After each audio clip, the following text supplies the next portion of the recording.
All right, so why don't you just start by saying and spelling your first and last name? Yes, Gloria Kim, Gloria Kim. Okay, and you're the eldest daughter? I am the eldest daughter of Jongman and Byung-soo Kim. Okay. So, I guess, why do you feel like it's important for you to share your parents' story tonight with us? And what is it that you want other people to know about your parents? I think our first and primary desire is just to raise awareness. Even, to this day, like myself, my sister, my parents, they still can't, they have a hard time believing that they had no idea this was happening in Oregon. And, if they had just known, they may have had the opportunity to protect themselves better, right? Or something. But they had no idea. No one was talking about it. There's no word about it, like amongst the Asian community even, no gossip, nothing in the media. And so they were like just absolutely shocked and floored that this was happening in a place that they had been living in, for 45 years and always thought was really safe. And so I don't particularly love having to talk about this and share this story, but I don't know how else to raise awareness and to hopefully maybe be able to help someone else avoid this traumatizing, heartbreak that my family has had to go through. And also raising awareness not just within the AAPI community, but also just within the general community. People can't look out for each other. People can't look out for their Asian American friends, families, colleagues if they don't know this is going on. And then once they are aware, I would hope that they would feel compelled to take action in some way, right? Reach out to their elected officials, their legislators, and say, this is an important issue that we care about. What are you going to do about it? I guess those are our main reasons. And then, for my parents, and then I think for a lot of other victims, because I think a lot of the other victims have typically been older Asian immigrants like my parents, there's a lot of shame that comes with being victimized. And obviously a lot of victims feel that, sense of embarrassment and shame for any sort of crime or, experience they have to endure. But especially I think within the Asian community, there's a lot of shame and embarrassment. And so they don't like talking about it. I think that's why it's been hard to get other victims to come forward. And I want my parents and other victims to know that there's nothing to be ashamed about. There's nothing to be embarrassed about. They did nothing wrong. And there's no judgment. The community supports you and will support you if you give us a chance. And I just want to help reduce that stigma and the burden I think a lot of victims still carry to this day about having been victimized by these organized crime groups. So let's go back to what happened. Yeah. So when were they burglarized, and how did you find out about what happened? August 6th is when it happened. Happened in broad daylight. My parents didn't know until they came home around 8-ish, 8:30, which is when they typically come home. They commute every day from Eugene to Corvallis for work. So they're usually out of the house, 7:30. They don't get home till 8:30. And when they came home, the door was wide open. And it was very, everything was ransacked. You see how neat my mom keeps and tidy. My mom keeps the house. She loves keeping things clean and tidy. And they were absolutely horrified to come home and just see everything was upturned. So all of those drawers and shelves and everything. Every drawer was pulled out, all of their clothing pulled out, pockets turned inside out, everything was turned inside out. It was absolutely ridiculous. And the community service officer who responded to the scene, she said she was also shocked at just how ransacked the place was. Like, they were so thorough. Every cabinet, they had taken everything out, just nothing was untouched. Like, they were extremely thorough. So what was taken? A lot of heirlooms. My parents did have their savings in safes at the home. There was a safe taken. There was a safe that they could not carry out because it was too big, so they had tools that they brought with them, pried it open, and took everything. So how did you find out about it? Did they call you, and what was your reaction, being not that far away but not in the same state? So my parents were so ashamed, they did not even tell me for several days. So I didn't find out until Friday afternoon. So about, almost 2 days later. And I thought they were joking at first. I thought they were joking that there had been a robber. I thought they were making a joke about someone in the family. I don't know. It just didn't register, because I was like, what? This is Eugene, Oregon. Like, what do you mean the house was burglarized? And that's when they finally told me. My parents at that point, they still didn't even know everything that had been taken. Like, it was impossible to tell because of the mess that had been left behind. Like, they'd been given this case report to fill out, but they're like, how do we know still, right? Like, what's been taken when everything has been removed and, just shaken out of bags. Like, everything was taken out. And so it was impossible for them to know initially.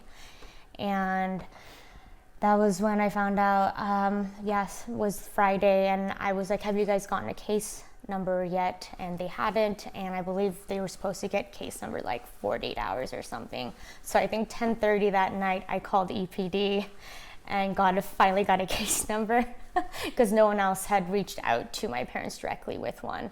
So yes, apologies to the poor person working the desk at 10:30 at EPD, but they were able to get me a case number. And that's when my younger sister, Heidi Kim, she then flew back from overseas. And she did a lot of the initial legwork with trying to get EPD to start, doing something with the case. She went multiple times directly to the station. She started canvassing our neighborhood herself and got video footage from neighbors of some of the vehicles that were used and things like that. Wow. Could you guys share that with us, possibly? Yeah. Or is it in evidence? I think some of it definitely was used for evidence, but we actually were able to get footage from our neighbor across the street.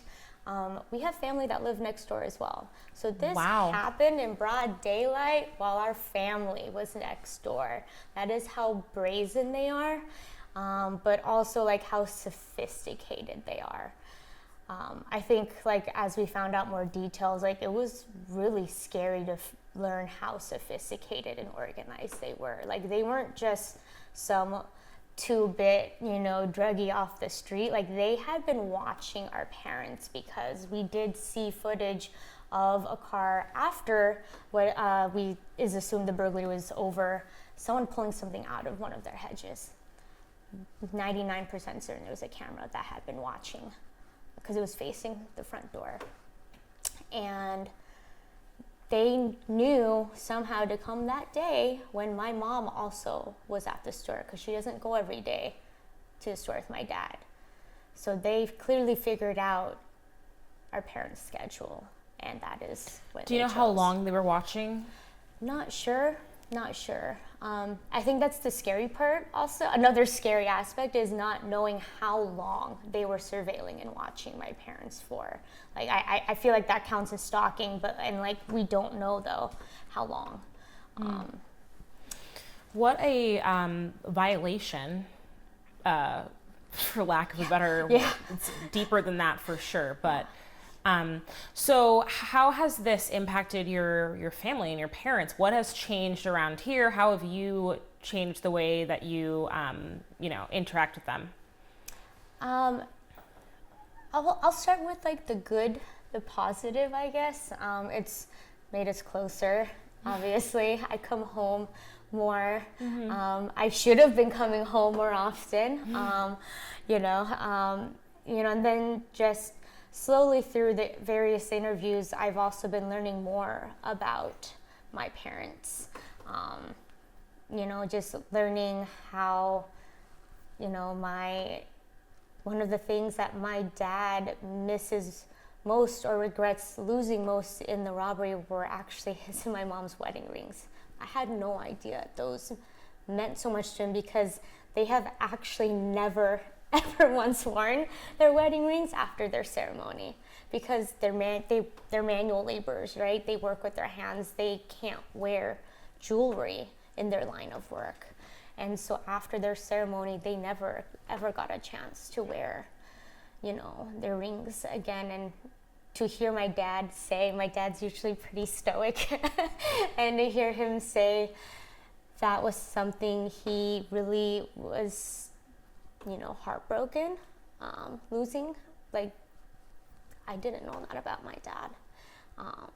Also, like learning that he was heartbroken that they also stole, these little tiny baby rings that Koreans give to babies after 100 days. Like, those were also taken. I didn't even know I had them, but they've been saving them. Wow. So, yeah, just learning some things about my parents like that have been really nice and have brought us closer together. And I feel like I've been able to learn more about my parents as individuals and who they are and not just as my parents, right? And, I won't lie, like, I haven't been able to probably spend nearly like that much time with my parents as I wish I could have or wanted to because they were working my entire life. We used to live in Cottage Grove. That means my dad used to drive from Cottage Grove to Corvallis every day for work. And how long have they owned the store? 45 years, I believe. Wow. And how long have they been in? So what's their story? They're immigrants. When did they arrive in America? From where? And what's kind of their background, if you don't mind? Yeah. So my family's from South Korea. My dad immigrated here when he was younger. I think he said 77. I think. And they first immigrated to Kansas City, Missouri, around there. And they lived there for a bit. And even before my dad was married or had a girlfriend or anything even, he knew like he didn't want to raise family or kids there. Wasn't the environment that he wanted to raise a family in. And I love this story. He and my younger uncle, the one who lives next door, they got in a car and they drove across the country, visited as many states as they could. And when they came to Oregon, my dad was captivated by how beautiful Oregon was. Like, he saw like the ocean, how green it was, and he's like, this is where like I'm moving to. This is where I'm going to raise my family. So he fell in love with Oregon out of all the states he drove to. And that's beautiful. Yeah. And so I think he said 79 or so is when he came. He and my uncle first came here. And it was tough back then. They couldn't find jobs, really. They lived in poverty and squalor. But eventually, got jobs and were able to start, saving money and everything. And that was when he reached out to our family still in Korea and was like, do you know of any eligible young women? And my uncle, my older uncle was like, actually, yeah, like I have a girl who works like at my office. Nice. And so he went and met my mom in Korea. And I guess hit it off. My dad was very fashionable back then. He was very cool looking. He had long hair and a mustache, which was very unusual fashion at the time for Korean men back then. So I think my mom got a little she was captivated by his looks there. And I have pictures I can show you later. Yeah, definitely. Do you want to grab a tissue? Yes, I'm so sorry. Thank you. Of course. I guess we'll go through, maybe a few more questions, and then we'll pivot to them. And then, I guess after that, and he brought her over. I was born in Springfield. Moved to Cottage Grove. Lived in Cottage Grove most of my life. But I went to U of O, and then lived in Eugene for a few years. So what led them to starting the store? Do you know, or should I ask them? You may have to cut this out if it's wrong. I believe there was a store already, a store that another Asian immigrant had started, and they wanted to sell, and so my family, they bought it. Okay. So and cool. There used to be 2 rice and spices, so they had one in Eugene and they had one in Corvallis. They did sell the one in Eugene to another couple long ago, and they kept the Corvallis one. Okay. Okay, so I wonder if one of the Rice and Spice is now one of the other ones in Eugene. No, they are now shut down because it is where the courthouse is. Got it. It does not exist. It was, Okay. Okay. So another element in this is the fact that, business owners and households were targeted specifically because they were Asian, because of their ethnicity. What was your reaction when you learned that was a key component of their operation, this very sophisticated, targeted operation, and how has that impacted the work that you've been doing? I guess also back to your earlier question of how it's impacted my family negatively. I guess I didn't cover that but it kind of ties into this as well as, I think my parents unfortunately lost a lot of faith in just humanity in the community, in the place they thought was so safe for so long. Because nothing like this has ever happened to anyone we know or nearby, in the area, and so that really shattered, I think, this vision, this perception my family's always had of Oregon always being safe, because the rest of our family, they moved to much larger metro urban areas like Chicago, New York City, LA, right? And so we always got made fun of for why are you guys in Oregon, right? But my dad was very confident that he made the right decision for the family, to be here because it was safer, supposed to be. And, my folks are still terrified, is really what it comes down to. They are still absolutely scared. That is why they don't particularly want to do interviews. They're afraid of retaliation. They're afraid of this organization that we know so little about still. Will send people after them. They're afraid of me showing my face because they're afraid that they'll send people after me. They're constantly worried about their safety, our family safety, our homes, their home safety, their store safety. They're just always really worried about that, and they are also afraid that they did something wrong to draw this attention, even though it is only based on the fact that they are Asian business owners, which seems to be the common factors for the victims that this organized crime groups choose. But my parents worry that they did something to have drawn attention to themselves other than the fact that they're just Asian. So my parents do not carry around luxury goods or anything like that. They only buy stuff that's on sale at Costco, right? They're very frugal.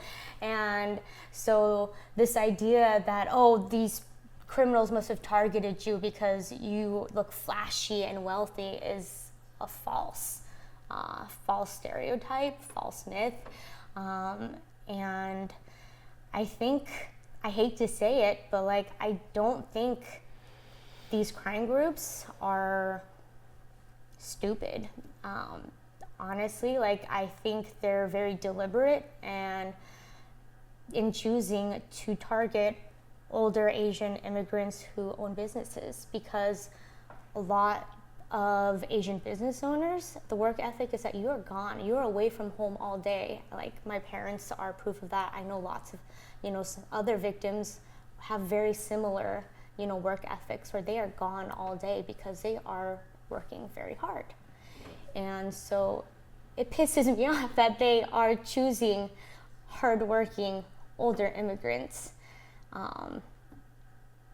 because I'm like, that's like the last demographic, that deserves this crap, or to have something done to them, because they're already vulnerable. And so, yeah, it really has made me really, really pissed off. That is the demographic and kind of the target that they have opted to go for. Mm-hmm. So you've been doing a lot of advocacy because of your anger, as a result of your anger about the situation. Yes, so I tried. What have you been doing since the burglaries to raise awareness and help other people be comfortable speaking out if they want to? Yeah, I think we're still working on the piece of trying to get other people to feel comfortable enough to speak out, and that was one of the ways I was able to persuade my parents to speak up, because I told them, I'm like, a lot of people are really scared, understandably and reasonably so. Like, someone needs to be brave and take that first step. Like, please, please, please, like, do this for me. So they really were reluctant and did not want to. But they did, and they said it was really nice to hear from a lot of their customers who came in and also told them like they were really brave for telling their story. So I think that's helped my parents a lot feel as if they made the right choice to come forward, even though they also then, on the flip side, still grapple with the shame and the embarrassment, even though I keep telling them they shouldn't, but yeah, it's inevitable, right, that they still feel that way. So what's your work looked like with Asian American Council of Oregon and DA Perosa and EPD?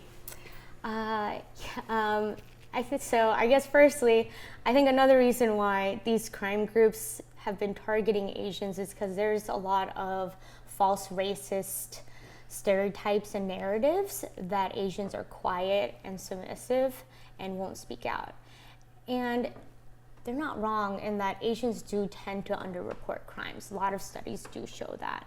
But I am here and working with the Asian American Council of Oregon and others to show that we are not quiet. We will not sit back and allow you to continue to victimize our parents, our friends, families, colleagues, like no more. And so I've been extremely, extremely appreciative of the support and like the partnership and the resources that have been made available from the Asian American Council of Oregon. I don't think I would have been able to do and say as much as I have if they had not made a lot of those opportunities for me and opened a lot of doors for me. And so like being able to work with them and collaborate with them in simply raising awareness in our community alone, like, has been huge. Like, I just couldn't believe how last year basically no one did or said anything.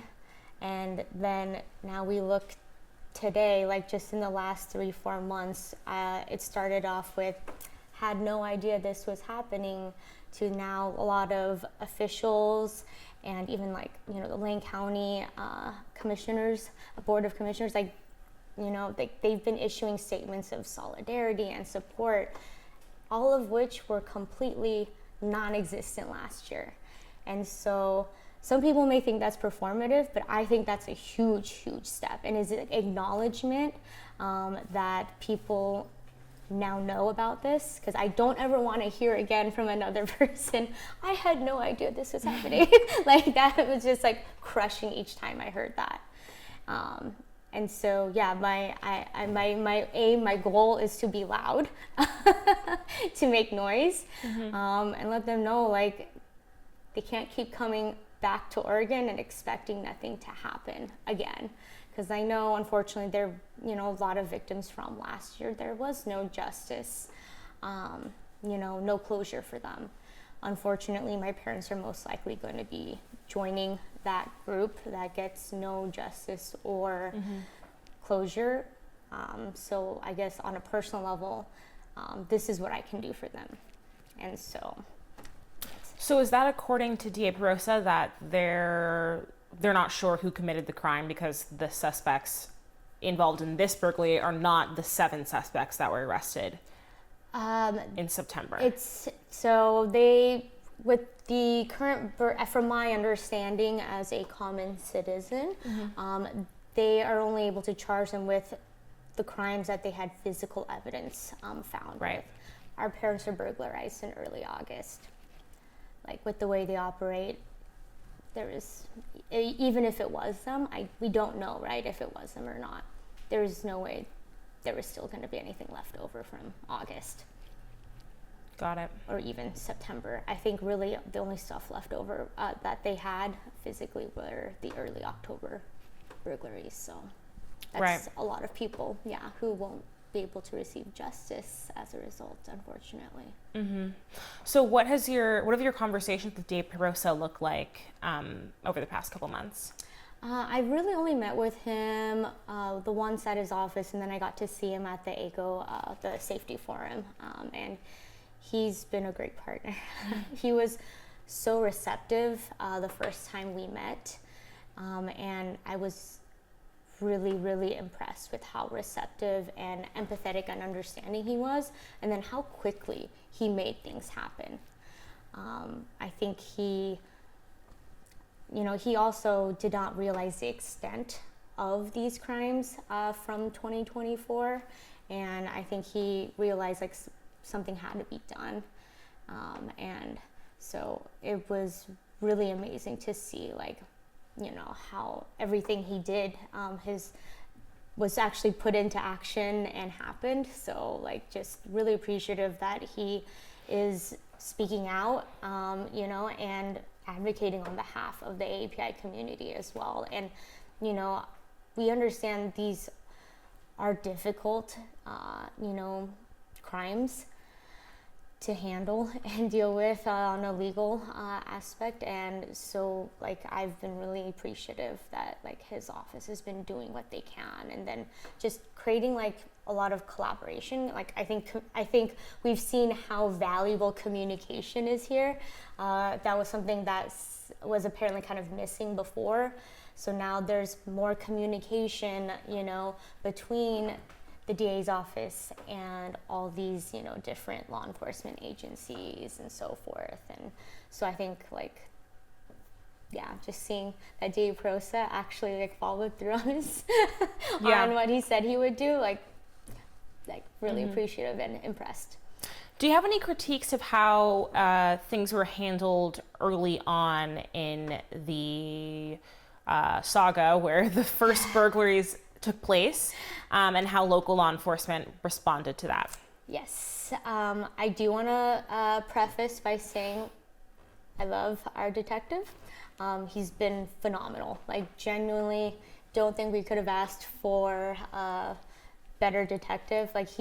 We're very fortunate in Eugene to have a detective who is actually knowledgeable and well-versed in these particular types of targeted burglaries, which is not a privilege or luxury that a lot of other areas of Oregon have. And so I do want to say we are very fortunate to have Detective Waller and his knowledge. Unfortunately, yes, I will say, and sorry Chief Skinner, but yes, they did fumble the ball in the beginning. There were some administrative errors that led to this kind of falling off the radar. And it wasn't until My sister had gone in multiple times physically to the police station, and we kept being told, oh, you'll get a detective assigned,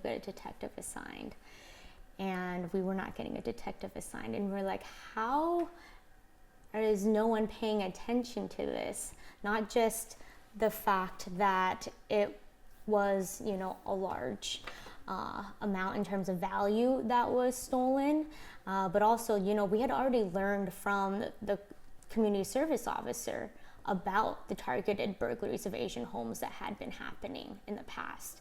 So we were very confident that this was related.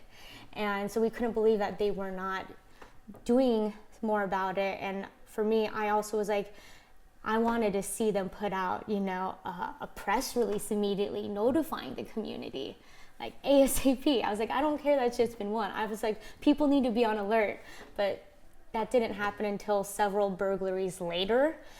So I do think that there's room for improvement there. I will say it is still so much better how they've handled things this year compared to last year. But we can always improve, right? Things can always be better. So I do have to give them, kudos for the improvements and the changes that they've made being receptive to the feedback. So they have improved there, but I do think there's still room for improvement, like especially when I look at how, law enforcement agencies in other states and cities have handled it. I'm like, why can't we do that? Like, I think it was Pennsylvania, even after just one, they issued a news release immediately, and they specifically mentioned the Asian American community is at risk. That's something that I think EPD has been reluctant to state in their news releases when they talk about these burglaries. They'll say, oh, the victims, have been Asian, but then there's no additional warning really specifying that the AAPI community should be on the lookout, should be aware, or that, people should be looking out for the AAPI neighbors. And so I think that's still something we could do better as a community. Yeah. So what else do you think needs to be done? And I guess, is there any sort of, what's been done for your parents since then? You talked about the case, but I know there's also the fundraiser, a lot of community support. And what else do you think needs to be done? Well, there's a lot of things that I would like to see done. Firstly, obviously, I would, I won't deny we've already seen improvements here, right? Is actually keeping the suspects in custody. That was something that really broke my heart that I learned about, from last year, earlier this year, was that they were able to post bail, skip town, and so all those victims never got justice. And all the work EPD did was all for naught. So Jenny and Jensina are pushing for new legislation that might make it more difficult for criminals of that nature to be released on bail. Do you support that? Oh, 100%. And after that, hopefully we see that come to fruition and get passed and changed. And then after that, I would like for there to be changes in terms of how Oregon considers and defines bias crimes. I think that it is absolutely ridiculous. None of these have been investigated or looked at or considered bias crimes when all of the victims have been of the same ethnicity or same demographic. And targeted for their ethnicity specifically. Exactly. And I find it disappointing that Oregon isn't there because a lot of other states are charging these crimes, these similar types of crimes, as hate crimes. And so I can't help but wonder, why is Oregon so far behind? Actually earlier this year in the state of Washington, they passed a House bill in response to a bunch of targeted Asian home burglaries that had occurred, to make it so that it'd be easier to define those types of crimes and consider them to be hate crimes. because they are racially motivated. You know, like we see, like from a lot of other law enforcement agencies around the country, that the way they're picking out victims varies. Like some of them are scrolling through property records and looking for very obviously Asian sounding names. If that's not racially motivated, I don't know what is.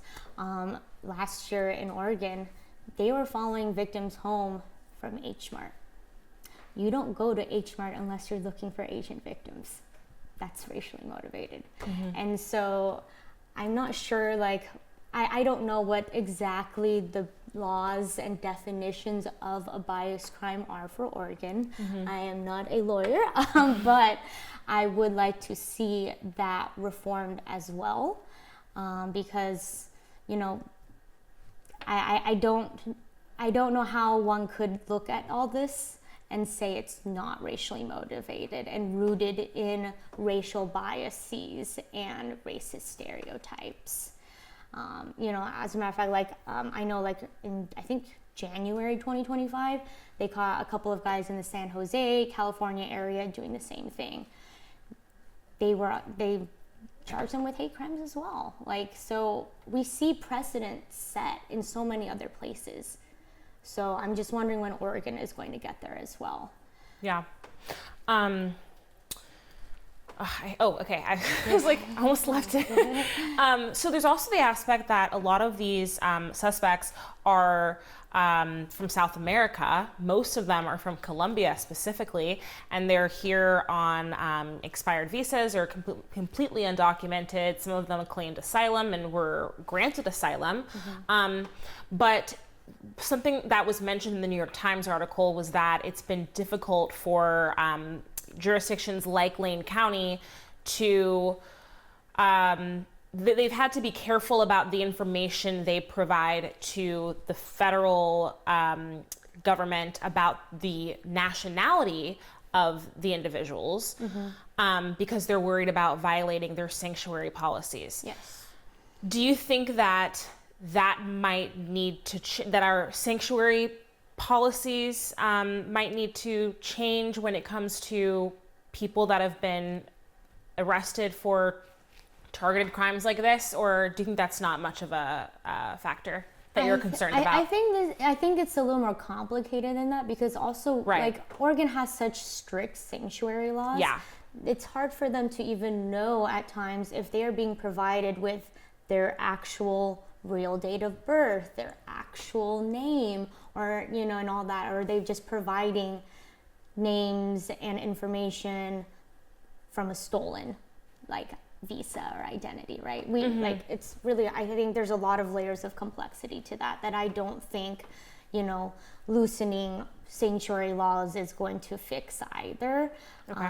And so I think that's why it'd be nice for, you know, our local law enforcement agencies, you know, local DA and state, to be able to get some federal resources, because they would have the means to be able to assist and verify. And, you know, there have also been cases where we're finding that, you know, they gave fake names and identities, and then later on they find out, after running prints, you were arrested for doing the same thing in another state under a different name. Is that even your real name? Who knows, right? So there's like, I think it's a very complicated issue, and I don't know if there is a straightforward or easy, like, solution on how to handle that, because they're clearly very organized and sophisticated, and there's a lot of layers, and we don't know anything about this organization and how they operate. So even the names that they were arrested for in another state, those could have been false, fake names as well. I don't know. So, and I don't know how, you know, local police are supposed to be able to determine that without federal assistance. And so, yeah, it would just in general, like this, because this is an issue that's impacting so many Asian American communities in so many states across the country. Like, I just wonder, when is the federal government going to be more involved in this and acknowledging this is a national issue, a national security issue, and not just, local jurisdictions. So Yeah.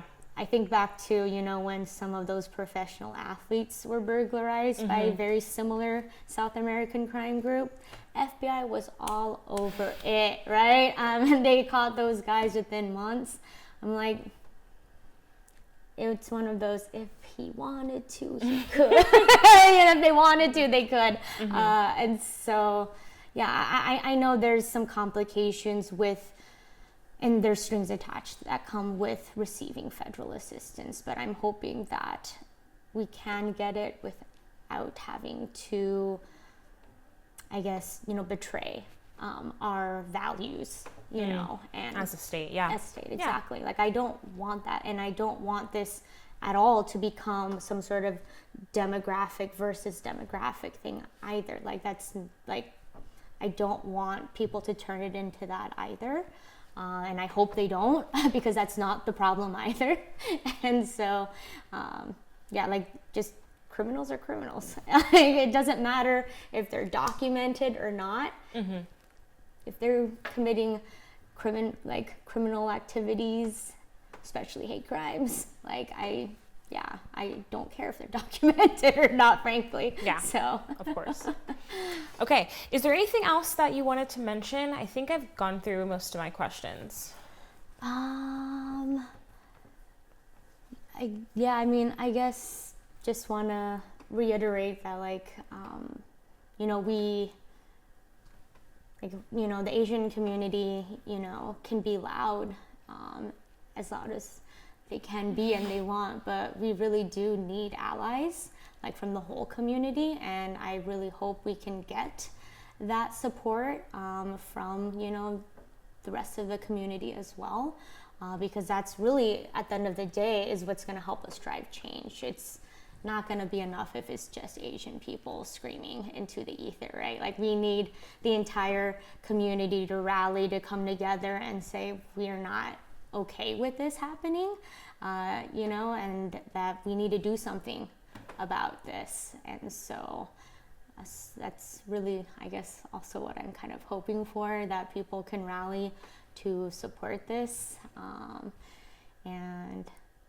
Because I, still technically have lived in Oregon for most of my life. And so I will still always consider Oregon home. And right now it feels like I don't recognize Oregon anymore. This doesn't feel like the Oregon that I grew up in.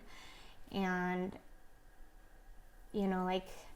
I fear for my parents, and I fear for my family that still lives here in Eugene, Oregon.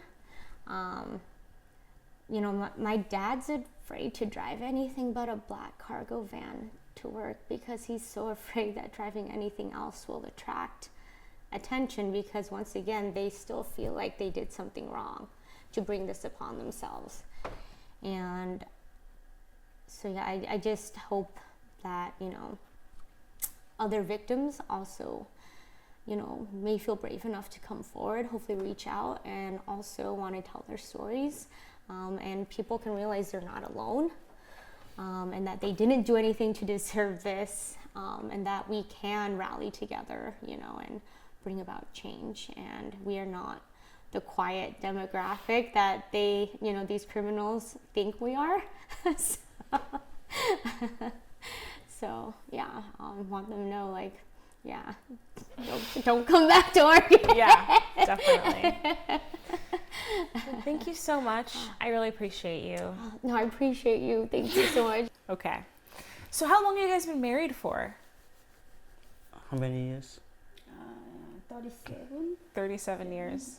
Beautiful. So how has your experience been living in Oregon? I know you raised your children most of the time in Cottage Grove, and then you moved to Eugene. What's been the experience like living in this area up until now? Used to be very safe, nice place. But after this happened, I cannot trust anybody. really, really sad. My whole life is disappear, seems like. Really, really, I'm sad. You know, my whole, really, really, really sad. Can you share what was lost in the burglary, and how you felt when you came? Your daughter said that the entire home was completely ransacked. Right. What was that like? I'm sure it was Very, such a violation of yeah, your privacy. very shocked. Whole room is upside down. Otherwise, we make a mistake to lock the door because the door is whole open. We get in and everything is just I cannot stand it because all my things are gone. The number one I lost very sad is we don't wear the wedding ring because I'm working. Even they took that one too. Really, really angry. That one is number one angry. Not the money, but my wedding ring, her wedding ring. I don't know why those people is target us. Otherwise, the house is most safe place in my mind, but it's not now. Always I've been watching the outside, making me more nervous. So I tried warning to another people, more careful, watch each other next neighborhood.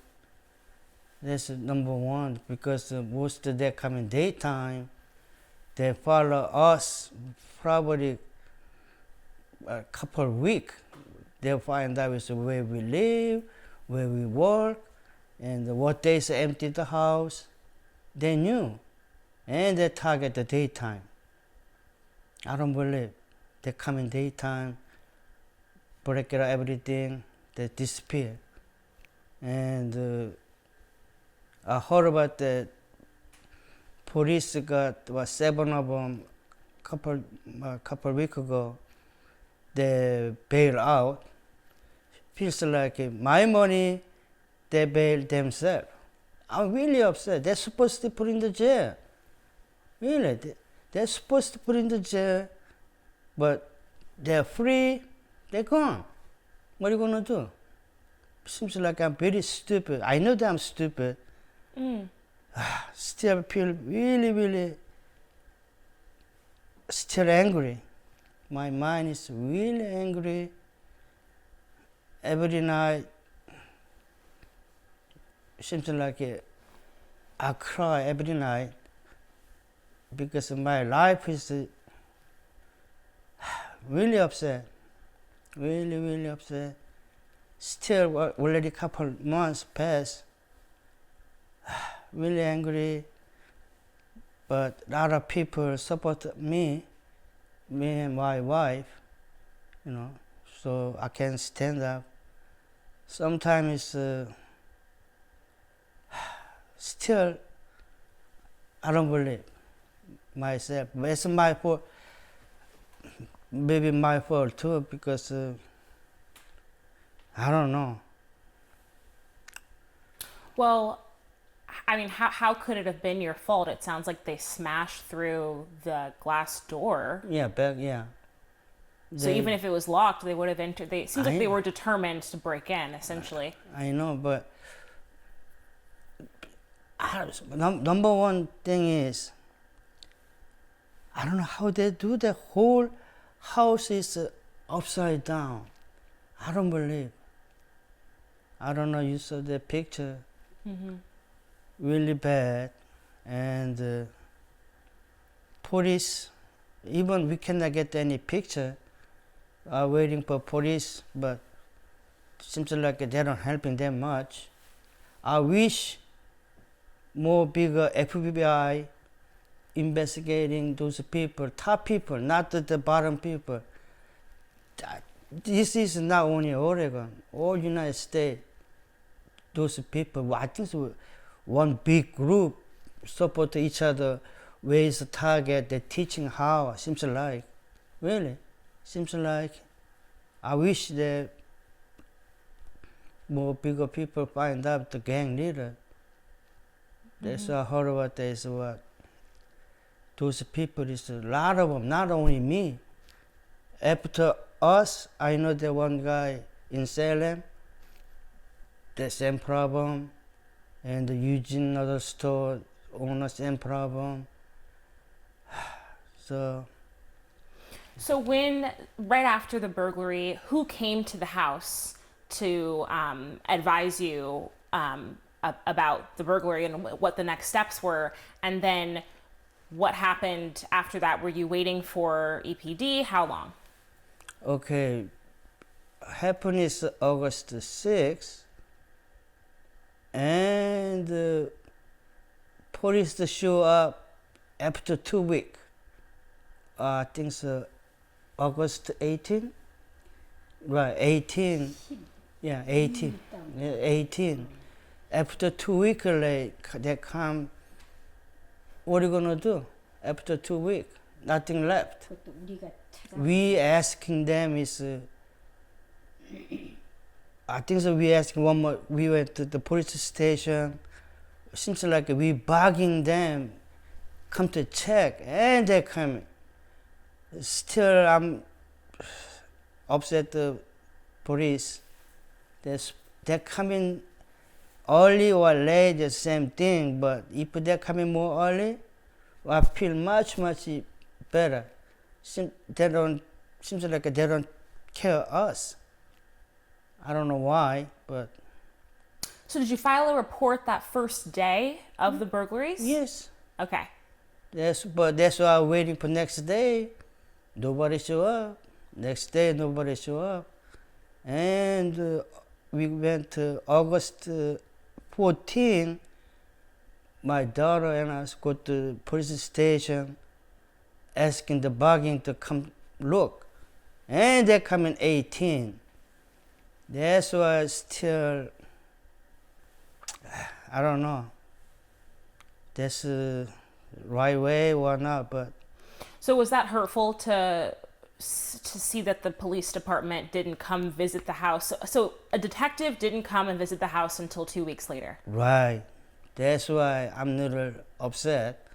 And this was not the first burglary in Eugene I know. targeting Asian business owners specifically. I've never heard about the burglary thing. So, if we knew those can happen, I'm more careful. I've never heard about that, and then after that, I saw the news is all over the place, whole United States, in Oregon too, and Portland, Beaverton, Salem, and Eugene. I wish they're warning us more careful. Maybe little different story, but what can I say? So how has the broader community supported you guys after the burglary? I know a customer started a GoFundMe, and that's been pretty fruitful. It's amazing that I never expect this, but a lot of my customer worry about us. I've been in business for almost 40 years, so I feel much better. I do not bad. People worry about me. If I'm a bad person, nobody care, right? So always, I don't know. I don't know how long I can work. Sometimes I'm very tired. I better do this. I'm almost 70. I already retired. I better working again. So thanks for those people. But So are you hoping to retire soon? why not? Because I don't know. Still, I'm missing a lot of my customer. I'm still working till, my customer. I know there's a lot of around 40 years old people coming, they bring in their own kid. When they're young, they come to my store, they're growing up, they make their own kid. Very surprised. I've been here too long. That's a lot of fun. Sometimes I cannot remember their face, but they remember me. Even a lot of international students, they finish school, they go back, they come back. Still they remember us. I'm very happy. That's why I'm still here. If not, I don't stay, but I'm really happy they remember me. Yeah, very happy. So is the GoFundMe replenishing your savings that you had? Obviously, it can't replace the physical things that you lost, but is it at least filling that void of losing your life savings? Yes. But money is they're not important, but I thank you for people that take care of us. Money is not the money. I'm very happy with the people thinking, nice way, because I'm not thinking people asking to fundraising, but I said, but still, I'm really happy people worry about me. So, the money is they're not important. We are okay, everybody okay. That's number one. The money is, I got the 2 daughters, so they said they're gonna take care of us. That's I'm okay, right? Yes. Can I? Of course. I think for my dad also, it was less the literal loss, like the literal financial loss, but like what that money, the savings represented. It was, 50 years of him toiling away and saving every penny he could since he came to America. And it was a representation of the sacrifices that he and my mom made in order to give a privileged life to my sister and I, to get us an education and, just enable us to never have to worry about anything. And so that's why he worked 360 days a year for the last 40 years, 45 years. And losing the money made him feel like his sacrifices were for nothing. Like he missed a lot of, my and my sister's life milestones. He missed us growing up a lot, but we understood because he was working to take care of us.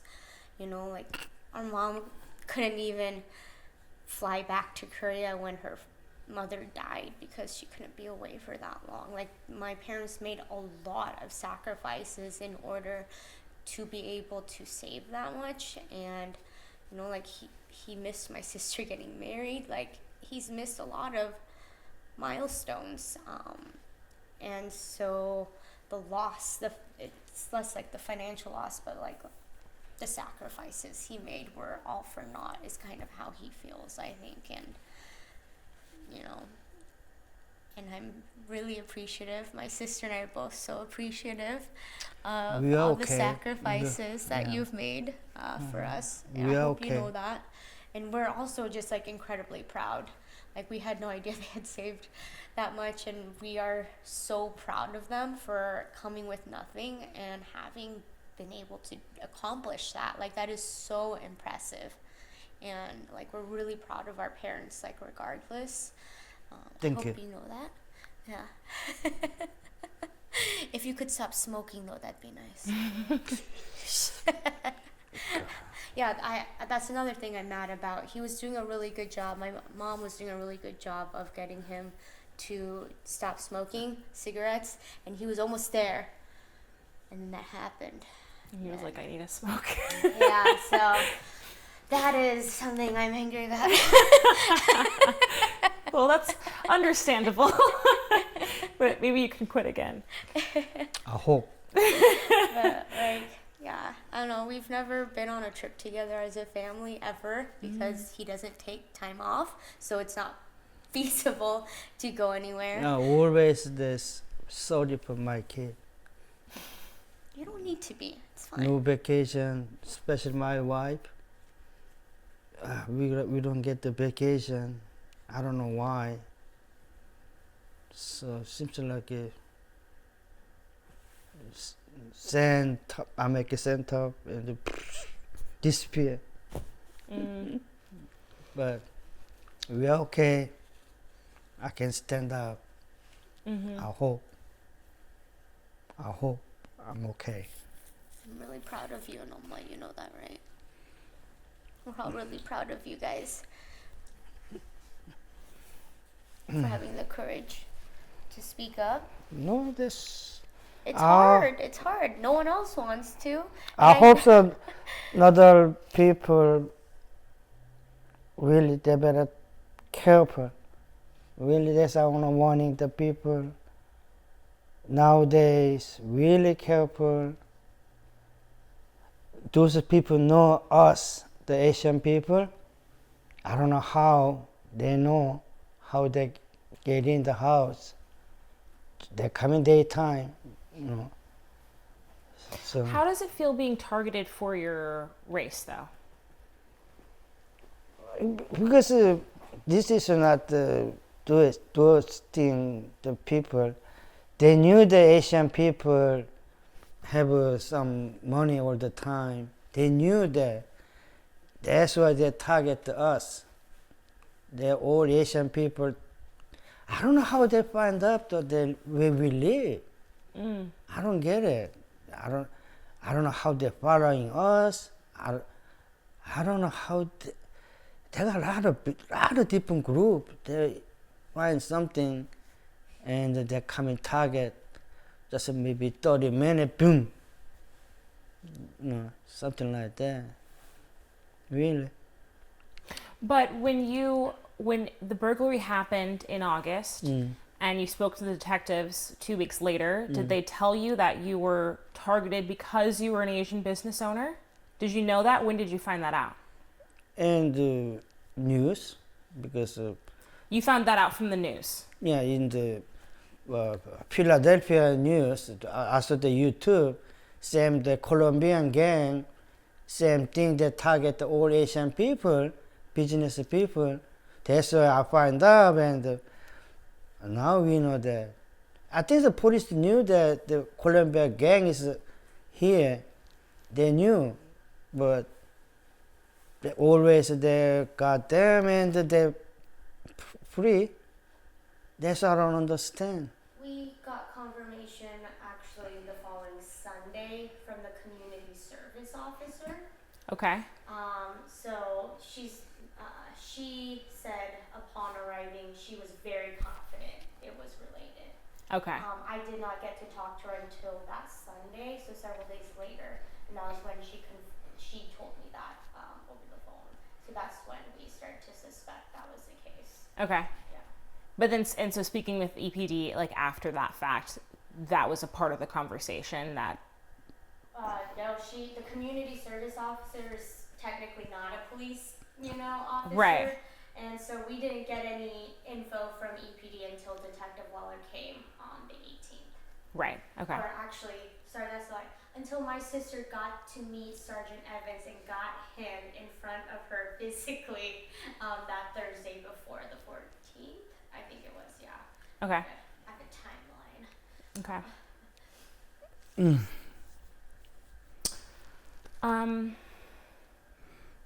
Just trying to make sure I'm not forgetting anything.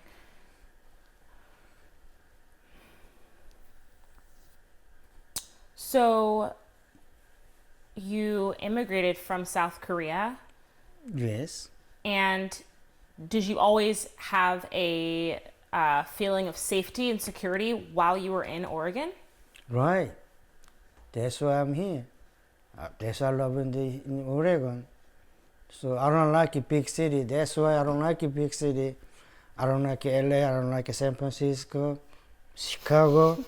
I know that there are big, better opportunity over there. I knew that, but I don't wanna. I wanna be, my family is a safe place, but not now. But Tell her the story about you and Samchun driving across the country when you were younger. Yeah, so tell me how you chose, expand a little more on how you chose to settle down here in Oregon, in West Oregon. we used to live in Kansas, first the United States of Kansas. I used to live there. We lived 2 years. When that time is I'm 20, very young. I don't speak that much English. We tried to travel east United States driving, and we went to Washington D.C., New York. But New York is my uncle used to live over there, so that's why we're visiting over there. And we lost bridge some New Jersey and New York, and somehow I saw the map is Niagara Falls. I said, forget about the over there. We go to somehow we go to Niagara Falls, something like that. Driving almost to 3 weeks. Okay. Because we are young, and we come back to home, a lot of homesick. So I don't want to smell of ocean. So we driving Kansas to West. Eugene, Yeah. all the way. We went to Florence. I can smell the ocean. Homesick. September, very nice weather. I never knew the rain coming in Oregon. I never knew the rain in here. September is beautiful. So somehow we moving to, I can see the tree here. Kansas, they don't have any tree. So we moving here, and we starting the own working couple place, try the own business. That's why, because that time is family is number one. All together, we support each other. We growing up, helping each other. That's why we coming this far. Because we helping each other, working together. Yeah, very happy. But I'm okay. I hope. So are you not paranoid being here? I try to be normal. Really, I try to normal. So I'm thinking, first couple days the burglary. After that, the police never show up. So the stupid idea, but I better killing myself. Maybe police coming, maybe urgency coming to check the case. Even I'm thinking that way too. But I got my kid, my wife. I better take care. So just thinking, really, really. After 1 month, very hard to sleep. I cannot sleep because I wake up all the time because angry. It feels like stupid myself, angry myself. But now I'm okay. Much better. I hope. I'm glad. I hope I'm okay. Always a lot of customer come in. They support me. They say, "You okay? You okay?" Always a lot of people. They find the news and they're asking me, "So you okay?" So that's why I'm still. I hope I'm okay. Okay, we should probably wrap up soon. What would you What do you want the broader community to know about your experience and about what they can maybe do to support the Asian community that's been targeted? Not only Asian, but every business, small business people, the kid went to go to school, both the parents working together. If somebody have a restaurant, small store, always the house is empty. Not only Asian community, a lot of Mexicano, everybody same problem. Houses are empty. So I hope that those people ask each other next neighborhood, watching each other, who's coming, who's going. Not only Asian, whole small business people really move careful, really careful. Watch each other, the next neighborhood. That's all I want to tell them. It's not like me. More careful. You can say, lost anything. I hope. That's why this interview is really, I don't want to do this. I'm a little ashamed because a lot of people some people think I'm stupid. Well, that's your fault. A lot of people thinking same thing. But just I'm warning the small business people, really careful. Don't put anything, put someplace. Otherwise, a house is the best place. It's not. People target. They knew that some people following, bank or whatever, somebody have a business, they got target. So more careful. I hope other people not like me, us. Yeah, and I would say that I think far less people are blaming the victims of this than you would think. 100%. So. No, still I make it that way. That's my fault too. Still angry myself. Right. Yeah, that's still. Which is natural for people that are victimized like this to feel that way. I know that, but I never think about that in my life. This can happen. Right. I'm never happen like this. I'm never happen for my business. I'm never happen bad people. I never met. I'm never bad for the people. Sometimes I say, why not? Why me? Why me?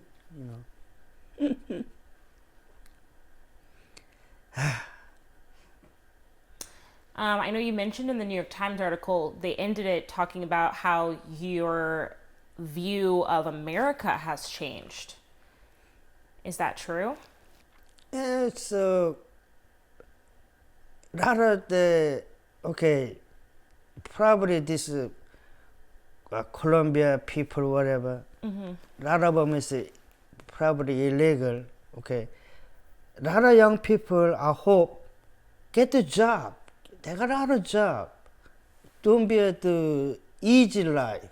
They think about is stealing somebody's stuff is easy life, easy to get it. But after they coming older, nothing. They better work. Everybody work, right? Everybody work, so they're earning the money. But a lot of young people, they're going to easy way. They say, quick money. It's not. The life is not that way. Has this changed the way you think about sort of the American dream that you have created for your family here? Now it's, but my dream is completely finished. I hope so. Otherwise, I make it. My dream is almost there, but after this happen, feels like a dream is done. Maybe seems like I'm working for nothing. Really, I'm working for nothing. That's why I'm angry myself. My dream is to be, my family is happy. number one finance thing, everything. But after this, because we never get to vacation together, I feel really sorry for especially my wife. She working too much. I really, after this happened, I'm thinking about my life too. I said, what I do whole my life? Nothing. I really feel sorry for my wife and my kid. I hope so I can stand up. I hope.